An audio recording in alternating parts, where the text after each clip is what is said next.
Matagal kong pinag-isipan kung itutuloy ko ba ang trabaho ko o matutulog na lang ako.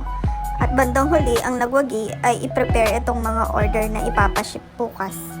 Na-realize ko, kailangan ko nang ibalot itong 100 pieces na hairbrush na ipapaship ko bukas via Ninja Van.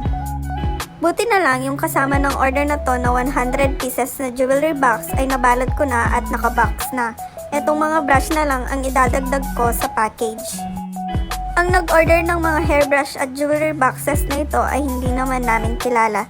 Nagpapasalamat kami sa mga taong sumusuporta sa aming small business na kahit gayon pa man di namin sila kilala ay nagtitiwala sila sa aming mga produkto.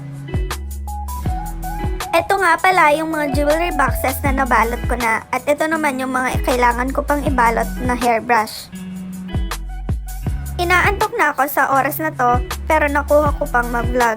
Dahil isa ito sa mga malalaking orders na nakuha namin. Ang mga items pala na ito ay mag-a-attend ng isang debut party. Ipamimigay ito bilang souvenirs sa mga guests ng ating lovely debutant. Sa mga gustong magpagawa ng souvenirs or giveaway items, meron kaming iba-ibang produkto na pwedeng i-customize. Permanent ang print ng mga brush na ito. Pwera na lang kung kusa ito talagang tatanggalin. Ganon din ang print ng mga jewelry boxes. Meron pa pala siyang isang order na tote bag. Ilalagay ko na sa taas bago ko isara ang package.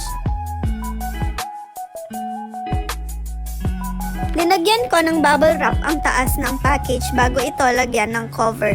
Para hindi ito masira kung sakali man gagamit ng cutter ang magbubukas ng package na ito. Order ka na din, mag-message ka lang sa amin.